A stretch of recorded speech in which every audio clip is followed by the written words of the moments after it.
என்ன சாப்பிட்றேன் தொண்டையில் என்ன ஜிஜோ குச்சி சாப்பிட்றான். அப்படியே நல்ல பையனா இருக்கான்.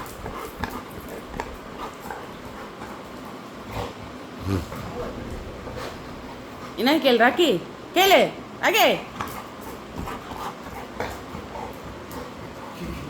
இப்பதானே ஃபுட்டு சாப்பிட்ட, பசிக்குது அவனுக்கு. அதுக்குள்ள குச்சி சாப்பிட்றேன்.